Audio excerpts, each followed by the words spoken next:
Thank you, Lasker Cahirlock, and can I at the outset welcome Minister Burke to the House. I had the privilege of working with him here in the Shannon when he was a member, and it's wonderful now that he's back as a minister to us.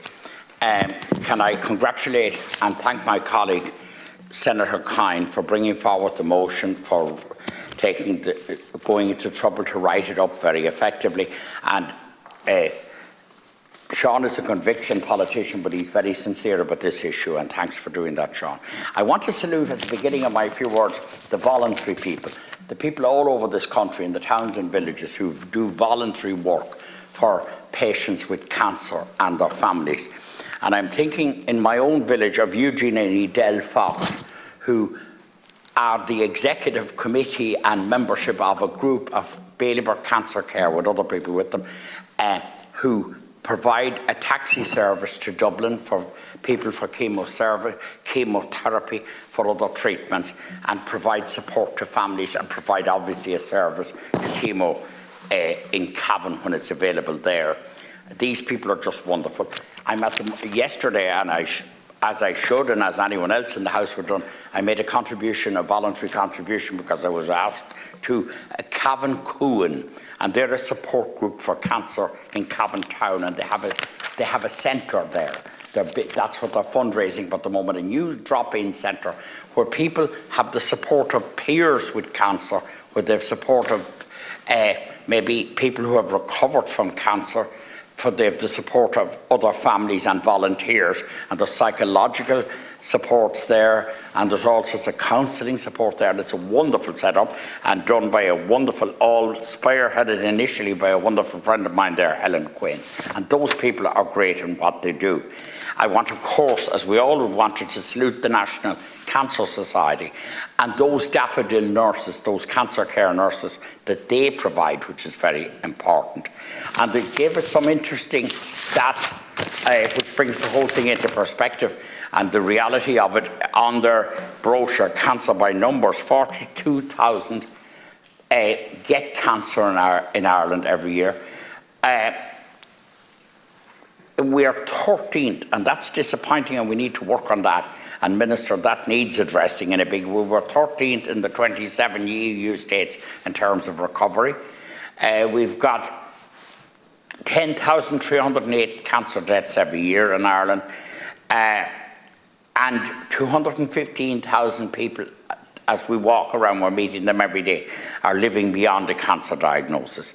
The number of minutes a person in Ireland hears the words "you've got cancer" is every 3 minutes, and those are all major statistics that show the reality of it.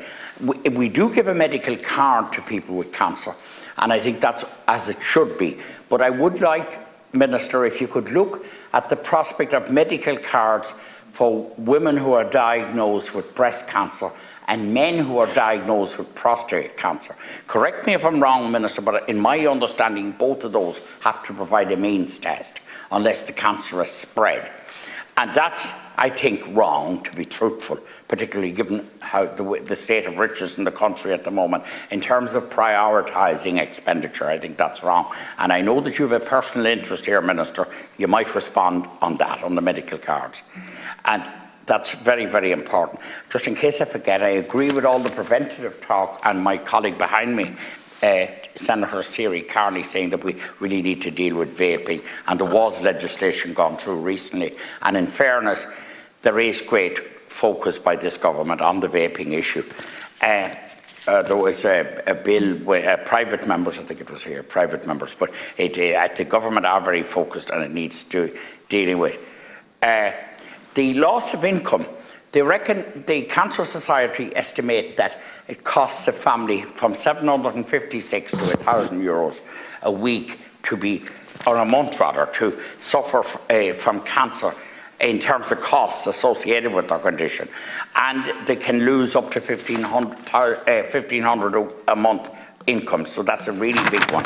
I just want to say, and I'm very proud, and I salute the work they do, and thank you, Lasker Cahirlock, for doing what you did there. It's important that we put this on the record. my own wife is a public health nurse. I know she does some of these calls at the weekend, but the palliative care people from the HSE and the palliative care nurses do extraordinary work.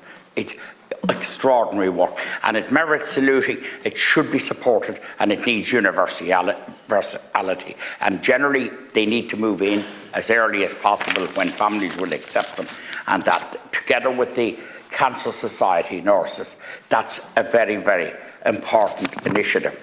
And I'm certainly proud of my wife's work there and of other colleagues of hers who do specifically all-time palliative care, which is extraordinary.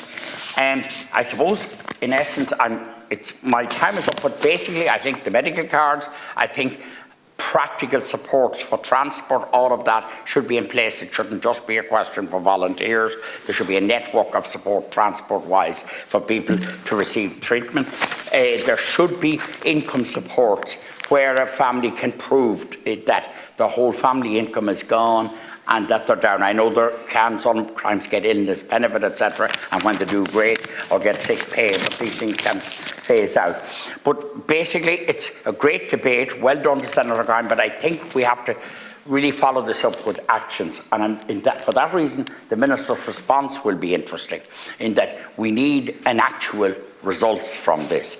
And we need to salute what's good already and to try to improve what's not and make more efforts. Thank you, Lasker.